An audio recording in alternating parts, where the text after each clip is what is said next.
beban kewenangan yang ada di kepolisian itu terlalu besar, terlalu banyak. Bisa kita lihat apa sih kewenangan kepolisian di Republik Indonesia ini? Karena penegakan hukum pidana kepolisian itu adanya di reserse. Itu kita keluarkan, tetapi tidak 100% kita keluarkan, masih tetap ada fungsi penegakan hukum di situ, tapi yang terbatas. Dibentuklah nanti Badan Penyelidik dan Penyidik Nasional yang langsung bertanggung jawab kepada Presiden, tidak lagi kepada Kapolri. Dan derajatnya sama dengan Kapolri, sama dengan Jaksa Agung.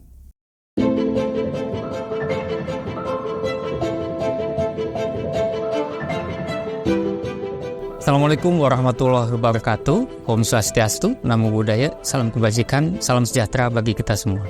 Jumpa lagi bersama saya Eri Muhtar Muhammad dalam program Serambi Adi Warman. Serambi Adi Warman merupakan program edukasi hukum yang akan membahas permasalahan keadilan yang hangat terjadi di kalangan masyarakat. Program official Serambi Adi Warman juga akan melakukan penelusuran hukum yang dikemas dalam bentuk karya jurnalistik bertujuan memberikan pemahaman hukum sesuai dengan peraturan dan undang-undang yang berlaku di Republik Indonesia. Pada episode kali ini, Serambi Adi Warman akan membawakan tema dengan judul Sudah Saatnya Bareskrim menjadi Badan Penyelidik dan Penyidik Nasional. Baiklah, sebelum acara kita mulai, mari kita simak video yang satu ini. Kanit Reskrim, keluar! Keluar! Saya ingin ketemu Kanit Reskrim. Saya tidak terima selaku advokat. Kita menurut undang-undang advokat adalah aparat penegak hukum yang sama dan sebanding dengan mereka semua. Betul. Saya tidak terima ketika klien kami menyampaikan kenapa memakai advokat. Kenapa tidak diselesaikan dengan kita saja. Betul. Saya sebagai advokat sudah menyampaikan bahwa saya membangun komunikasi dengan Kapolres, Kapolsek, dengan Kanit. Apa? Maksudnya apa? Apa maksudnya? Apa kurang? Bukan. Apa kurang? Apa tuh, Bang? Gaji negara apa kurang? Ini. Saya terus pernah mendapatkan ya kuasa hukum 40 juta rupiah. Disilakan ambil semua. Ambil semua. Dalam pidana kita, kepolisian memiliki kewenangan yang begitu besar. Karena pintu masuknya ada di kepolisian. Kalau orang mau melapor dan menyelesaikan kasusnya, kalau dibilang satu-satunya jalan, kepolisian adalah ruang yang paling besar. Jadi orang akan berhadapan-hadapan dengan kepolisian. Lama mengatakan kalau saya kehilangan kambing, saya lapor polisi begitu ya. Bang pulang saya kehilangan kerbau. Tahukah kamu, kalau dulu TNI dan Polri tergabung dalam satu institusi, yakni Angkatan Bersenjata Republik Indonesia atau ABRI. Melalui TAP MPR tahun 2000, tugas militer dan polisi pun resmi dipisahkan. Kepolisian Republik Indonesia menjadi institusi yang kedudukannya di bawah Presiden Republik Indonesia dan berfungsi untuk penegakan hukum, ketertiban, dan keamanan negara.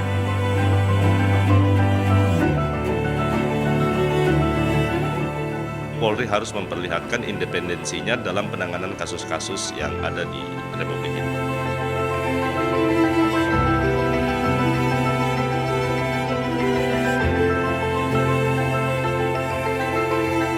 Kapolri Jenderal Polisi Listio Sigit Prabowo mengeluarkan keputusan terkait dengan 1062 polsek di seluruh Indonesia tidak bisa melakukan proses penyidikan. Dalam keputusan tersebut, Kapolri memperhatikan soal program prioritas Commander Wish pada 28 Januari 2021 lalu. Data dari YLBHI selama 2010 sampai 2022 menyatakan bahwa penyiksaan selama proses penahanan lazim terjadi. Sebanyak 30 orang tewas dan 93 lainnya luka-luka. Apa kesamaan antara temuan YLBHI dan Kontras? Aktor paling banyak melakukan penyiksaan adalah polisi. Tapi misalnya di masalah reserse, itu kan ada masalah, di mana misalnya kewenangan kepolisian teramat besar jika dibandingkan di negara lain. Standar-standar konvensi internasional itu belum diterapkan. Terjadi penumpukan fungsi ke profesi, ada di situ fungsi penyidikan, ada di situ. ini menimbulkan apa yang disebut sebagai power tends to corrupt gitu. Absolute power corrupts absolutely. Besarnya kewenangan sayangnya tidak diimbangi dengan pengawasan yang kuat. Kapolri Jenderal Listio Sigit Prabowo mengungkapkan penyidik sempat takut mengusut kasus tewasnya Brigadir Yosua karena saat itu Irjen Verdi Sambo masih menjabat Kadif Propam Polri. Kapolri menyebut Sambo berupaya menghalang-halangi penyelidikan dan melakukan intimidasi. Police violence is a result of police impunity. So I personally think that we should definitely be reconsidering the role of police and reconsidering what kind of institution we need within a democracy to manage some of these problems. Because I think the idea of a one-stop shop for all of our criminal justice problems isn't working. It's not working in America, it's not working in Australia, it's not working in France, it's not working in Indonesia. Apa sih kalau disederhanakan? Ya tadi yang Kapolri sampaikan tadi. Polri sebagai pelindung, Polri sebagai pengayom, Polri sebagai pelayan masyarakat. Intinya akan ke sana. Berkaitan dengan penegakan hukum. Jangan sampai pemerintah dianggap lemah. Jangan sampai juga Polri dianggap lemah.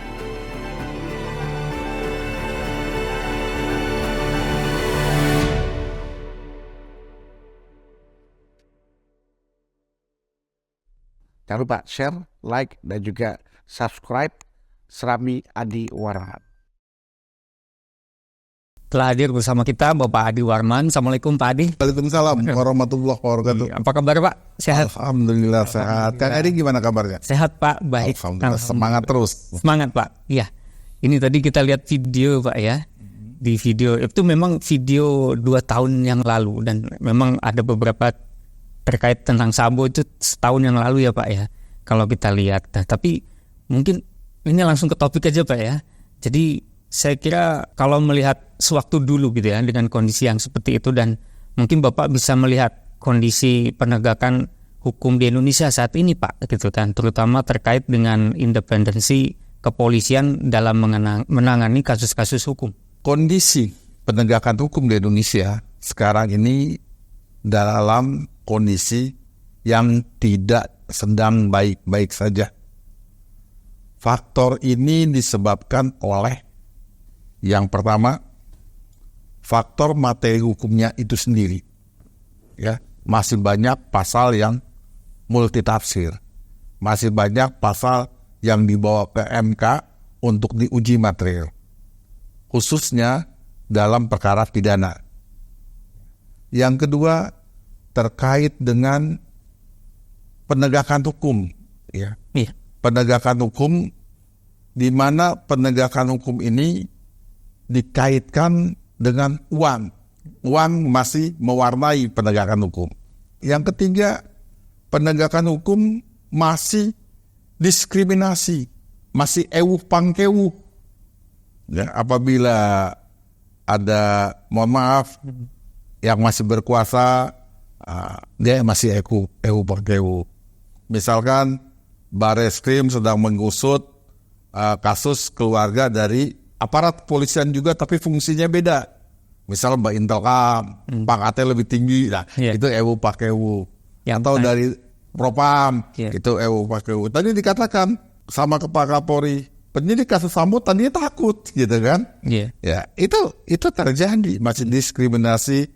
Ewu pakewu. Itu yang tajam ke bawah tumpul ke atas. Ya, itu termasuk diskriminasi, begitu juga termasuk untuk bawah tajam, untuk ke atas tumpul. Terus lagi penegakan hukum masih menjadi komoditas politik.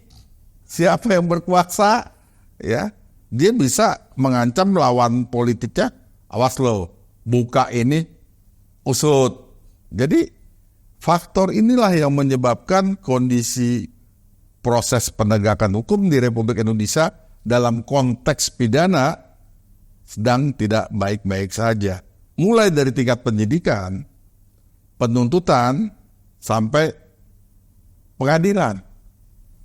Seperti itu semuanya sedang tidak baik-baik saja.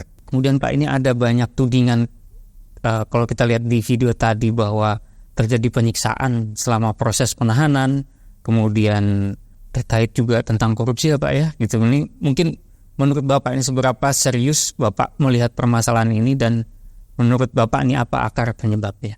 Sangat serius. Kenapa terjadi penyiksaan? Faktornya banyak. Salah satu faktor yang harus kita akui secara jujur, pernah dirilis oleh Divisi Humas Mabes Polri tahun 2015, ternyata hasil tes psikologi anggota reserse itu 80% stres Pak. Ya, karena beban pekerjaan. Bukan hanya reserse, tapi Polantas juga. Itu adalah beban pekerjaan yang luar biasa. Akhirnya jalan pintas, emosional jalan pintas, lupa dengan kuhab. Ya, yang main tangan, fisik, masih mengejar uang. Saya berharap Polri setiap tahun tes terus psikologinya. Dan kita kaget tuh, saya sendiri kaget 2015. Waktu itu Kadit Humasnya itu Anton Carlian merilis itu. Wah, nggak tahu sekarang mungkin bisa lebih atau bisa kurang atau bertahan 80%. Ya. Iya, itu kebayang kasus Sambo stresnya kayak gimana Pak ya? Saya nggak bisa bayangin. Itu yang pertama, faktor yang kita ketahui. Pertama, faktor berikutnya apa? Ya tadi, dalam proses penegakan hukum masih dengan uang. Iya. Masih mewarnai uang. Tadi dikatakan dengan jelas dari video itu, karena pintu masuk untuk proses peradilan pidana adalah polisi, penyidik. Iya Pak. Satu-satunya nggak ada ya. Iya. Memang ada untuk tindak pidana khusus, bisa kejaksaan, bisa KPK. Tapi untuk tindak pidana umum, satu-satu. Sekarang contoh kejaksaan sedang melakukan penyidikan aktif-timah. Anda LSK yang melaporkan ke KPK bahwa kewenangan itu adalah punya polisi, bukan penyidik di kejaksaan. Iya. Ini terlihat harusnya diuji dong Mahkamah Konstitusi terkait dengan kewenangan dari lembaga, ya, dari lembaga negara yang kewenangannya itu diberikan oleh Undang-Undang Dasar. Harusnya dilakukan uji materi terhadap itu, bukan dilaporkan ke KPK. Kacamata Kejaksaan Agung tentang korupsi timah dari kacamata korupsi, ya kan? Pihak polisi dari pidana umumnya. Beda sudut pandangnya. Beda sudut pandang. Tetap itu terkait dengan. Padahal di kepolisian juga ada tipikor. Di Barreskrim itu ada tipikor yang bisa mengusut itu. Siapa duluan yang dapat kasus itu, ya? Jadi ini juga sebagai problematika penyiksaan terjadi. Kedua, masyarakatnya itu masih berpikiran bukan mencari keadilan, tapi menang-menangan. Itu juga jadi faktor tuh. Bagaimana maksudnya menang? Nah, orang lapor polisi, si A lapor polisi si B, ya kan? Bukan soal mencari keadilan, tapi gengsi menang. Wah, gue bisa nahan dia. Wah, siapa yang menang? Adu power. Kalau siapa menang, yang main nanti uang. Oh, iya. Yang main nanti hubungan relasi kekuasaan. Yang akibatnya terjadi penyiksaan dan lain sebagainya dikejar. Iya. Ya, itu sering terjadi dalam praktek sehari-hari. Dan ini harus kita mulai benahkan, diperbaiki. Gitu. Iya. Saya sebenarnya ada pengalaman pribadi Pak yang menarik terkait juga dengan polisi Pak. Jadi satu waktu memang istri saya pernah kena penipuan gitu ya Pak ya, sehingga ATM-nya dikuras gitu kan. Tapi nggak gede, cuman 1 juta sebetulnya Pak ya. Tapi pada saat itu ngelapor ke polisi itu Bapak tahu nggak jawabannya apa Pak? Katanya sudahlah, relain aja. Jangankan yang 1 juta, yang ratusan juta aja susah. Jadi jawabannya seperti itu Pak. Gitu. Nah ini kan ada dark energy ya Pak ya, ada pesimisme soal keadilan gitu. Nah ini saya mau nanya ke Bapak, mungkin bagaimana untuk supaya kita kembali lagi optimis Pak? Ya karena itu tadi beban kewenangan yang ada di kepolisian itu terlalu besar. terlalu banyak. Bisa kita lihat ya, apa sih kewenangan kepolisian di Republik Indonesia ini? Kita lihat di dalam pasal 30 Undang-Undang Dasar 45 ayat 4, di mana kepolisian negara Republik Indonesia sebagai alat negara yang menjaga keamanan dan ketertiban masyarakat, melindungi, mengayomi, melayani masyarakat, serta penegakan hukum. Ada 3 fungsi yang diterangkan dalam pasal 30. Untuk lebih jelasnya bisa kita lihat di dalam pasal 13 Undang-Undang Nomor 2 Tahun 2002 tentang kepolisian. Ini sudah sesuai dengan Undang-Undang Dasar 45, memelihara keamanan dan ketertiban masyarakat, menegakkan hukum, dan memberikan perlindungan, pengayoman, dan pelayanan kepada masyarakat. Ya. Ini adalah tugas pokoknya. Iya. Ya.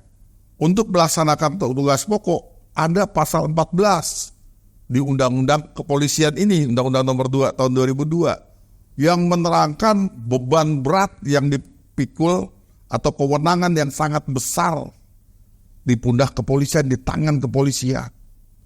Melaksanakan pengaturan, penjagaan, pengawalan, patroli terhadap kegiatan masyarakat dan pemerintah sesuai kebutuhan. Ini bukan pekerjaan gampang. Iya. Huruf A ini, huruf B-nya menyelenggarakan segala kegiatan dalam menjamin keamanan, ketertiban, dan kelancaran lalu lintas di jalan. C-nya membina masyarakat untuk meningkatkan partisipasi masyarakat, kesadaran hukum masyarakat, serta ketaatan warga masyarakat terhadap hukum dan peraturan perundang-undangan. Yang D-nya turut serta dalam pembinaan hukum nasional. E-nya memelihara ketertiban dan menjamin keamanan umum. F, melakukan koordinasi, pengawasan dan pembinaan teknis terhadap kepolisian khusus, penyidik pegawai negeri sipil, dan bentuk-bentuk pengamanan swakarsa. G, melakukan penyidikan terhadap semua tindak pidana sesuai dengan hukum acara pidana dan peraturan perundang-undangan. H, menyelenggarakan identifikasi kepolisian, kedokteran kepolisian, laboratorium forensik, dan psikologi kepolisian untuk kepentingan tugas kepolisian. I, melindungi keselamatan jiwa raga, harta benda masyarakat, dan lingkungan hidup dari gangguan ketertiban dan atau bencana, termasuk memberikan bantuan pertolongan dengan menjunjung tinggi hak asasi manusia. J, melayani kepentingan warga masyarakat untuk sementara sebelum ditangani oleh instansi atau pihak yang berwenang. K, memberikan pelayanan kepada masyarakat sesuai dengan kepentingannya dalam lingkup tugas kepolisian, serta melaksanakan tugas lain sesuai dengan peraturan perundang-undangan. Bayangin, 11. Iya, Pak. Bahkan saya mungkin kalau ada seluruh teman-teman, tugas polisi apa? Dari sejadah sampai haramjadi. Palu gada. Ini beban yang luar biasa dan sekaligus kewenangan yang luar biasa, yang memiliki potensi untuk diselewengkan, potensi untuk arogansi, potensi untuk penyimpangan. Dengan tugas demikian beratnya, besarnya kepolisian itu, maka ada SOTK di kepolisian, struktur organisasi, kita ambil contoh di Mabes Polri lah. Di situ ada fungsi unsur pelaksana tugas pokok. Itu mulai dari Bak Intelkam, Bak Harkam, Bak Reserse, terus Korlantas, di situ juga ada Korps Brimob, terus di situ juga ada Densus 88 anti teror. Nah ini pelaksana tugas pokok. Kalau Bareskrim sedang melakukan penyidikan, ternyata ada hubungannya dengan badan lain yang tugas pokoknya, unsur tugas pokok sama, tapi pangkatnya agak berbeda, ewu pakai ewu akan terjadi. Apalagi kalau itu ada kaitannya dengan unsur pembantu pimpinan atau pengawasan seperti Propa, Irwasum, ya itu mohon maaf bisa terjadi benturan kepentingan secara internal ya Pak ya? Iya, bisa dibilang bayangin itu. Iya. Saknya. Iya. Ya. Saya dan nggak kebayang pengawasan juga sebesar itu ya, sekompleks itu ya. Ada divisi baru paham. Propam, ya, yang untuk mengawasi ini fungsi-fungsi ini. Nah, ini satu kenyataan. Jadi jangan heran kalau memang wajah penegakan hukum pidana di Republik ini suram, atau saya bilang tidak sedang baik-baik saja. Baik Pak. Ya. Iya. Ini saya cukup sering melihat episode-episode sebelumnya, Bapak banyak sekali menyinggung tentang Barreskrim. Bagaimana Barreskrim ini seyogyanya gitu kan. Itu adalah sebuah badan yang berdiri sendiri, mandiri. Mungkin saya ingin tanya ke Bapak gitu. Mungkin Bapak bisa menjelaskan apa yang melatar belakangi gagasan tersebut mengenai Barreskrim terpisah dari institusi Polri menjadi Badan Penyelidik dan Penyidik Nasional. Dalam situasi wajah penegakan hukum pidana suram atau sedang tidak baik-baik aja, sampai kapanpun juga akan sulit untuk baik, maka salah satu solusinya adalah fungsi kepolisian atau tugas pokok polisian dalam item penegakan hukum yang sebagaimana tadi pasal 13 kita lihat dalam hal penegakan hukum itu dikurangi porsinya, ya, dikurangi porsinya, ya, penegakan hukum. Artinya apa? Barreskrim kita keluarkan, karena penegakan hukum pidana kepolisian itu adanya di reserse. Itu kita keluarkan, tetapi tidak 100% kita keluarkan, masih tetap ada fungsi penegakan hukum di situ, tapi yang terbatas. Ya, dibentuklah nanti Badan Penyelidik dan Penyidik Nasional yang langsung bertanggung jawab kepada Presiden, tidak lagi kepada Kapolri, dan derajatnya sama dengan Kapolri, sama dengan Jaksa Agung. Jaksa Agung salah satu tugas pokoknya adalah penuntutan. Nah, kalau ini badan ini tugasnya adalah penyelidikan dan penyidikan. Dia independen dan dia tidak ada nanti intervensi dari pengemban fungsi seperti terjadi sekarang. Fungsi yang di kepolisian banyak sekali fungsinya, ini landing. Jadi dengan kondisi seperti ini kita harapkan penyelidik dan penyidik di sana akan sangat profesional, ya, sangat independen, termasuk jenjang karir dan lain sebagainya. Dan fokus ya Pak. Dan fokus sehingga lebih konsentrasi, ya, lebih baik. Pendidikannya juga lebih jelas. Kalau sekarang mohon maaf Kang Heri, Kasat Serse atau Dirserse dipanggil sama Kapolda atau Kapolresnya, di mana Kapolda atau Kapolresnya latar belakangnya Satlantas, ya, yang tidak tahu ilmu keresersean. Sedangkan Satserse itu sudah menyatakan A dalam gelar perkaranya, tapi perintah Kapolres atau Kapolda B itu Kasat atau Dir itu nurut dengan Kapolda. Ada ruang untuk intervensi. Tetapi pada saat nanti sudah jadi badan independen, Badan Penyelidik Penyidik Nasional, itu akan sangat sulit. Ya, karena semua ngerti hukum, ngerti proses penyidikan gitu. Dari pimpinan sampai ke bawah tuh ngerti semua. Tidak ada yang tidak ngerti gitu, yang tidak paham, karena jenjangnya sudah sangat jelas. Dengan kondisi begini, nanti badan ini juga akan bergabung penyelidik, penyidik, pegawai negeri sipil di situ. Jadi badan ini tunggal untuk melakukan penyidikan, tindak pidana. Tidak seperti sekarang. Kita temui di Kementerian Kehutanan, ada penyidik pegawai negeri sipil terkait dengan terus lingkungan hidup, KLA, ada juga begitu. Tersebar kemana-mana, di mana-mana. Yang ujungnya tetap harus melalui penyidik Polri. Nah, kalau ini nanti jadi satu, badan ini akan sangat bagus dan sulit untuk diintervensi. Iya. Kira-kira menurut Bapak, bagaimana baiknya struktur dan mekanisme pengawasan ini supaya terhadap badan baru ini, Pak ya, Badan Penyelidik dan Penyidik Nasional. Ini supaya tidak terjadi tumpang tindih wewenang gitu, Pak ya, sehingga tidak terjadi penyalahgunaan wewenang. Gini Kang Eri ya, kalau sudah jadi Badan Penyidik Nasional, Polri tidak lagi ada kewenangan untuk melakukan penyelidikan dan penyidikan. Polri boleh nangkap, boleh menegakkan hukum, boleh.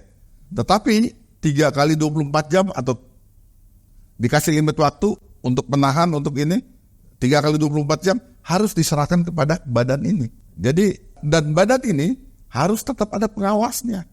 Pengawas internal harus ada, eksternal ada. Seperti institusi yang ada di Kejaksaan Agung. Ada.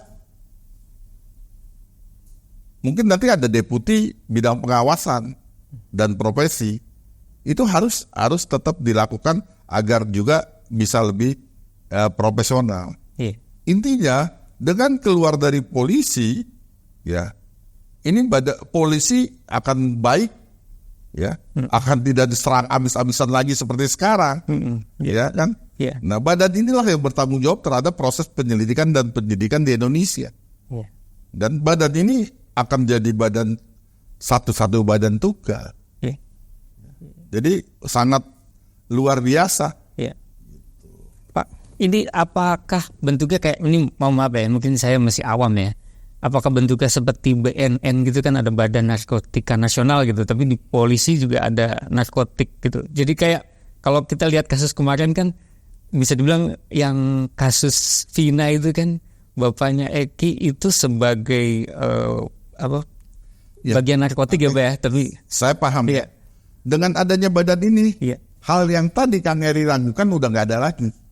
Karena di kepolisian tidak lagi berwenang untuk melakukan penyelidikan dan penyidikan. Jadi nanti BNN bisa gabung di situ. Ya, jadi semua bergabung di situ, jadi sebuah lembaga yang lebih profesional dan lebih kuat. Ya, jadi lebih oke lah. Bisa juga seperti Kejaksaan Agung lah. Dia penuntutan, ini penyidikan. Dan saya yakin tidak akan bisa diintervensi oleh kepolisian. Tidak akan bisa lagi diintervensi oleh Kapolri, oleh Kapolda, oleh Irwasum, oleh nggak bisa. Karena semua memang penyidik. Yang mau intervensi adalah orang yang ngerti penyidikan gitu loh. Ya. Nah, itu sangat baik ya. Untuk merubah wajah suram proses peradilan tindak pidana di Indonesia. Baik Pak. Nah kemudian ini menuju transisi menjadi Badan Penyelidik dan Penyidik Nasional. Ini kira-kira tantangannya apa saja Pak dan bagaimana mengatasinya? Sebenarnya tantangan nggak terlalu berat. Kemauan politik yang harus ada. Political will dari kepala negara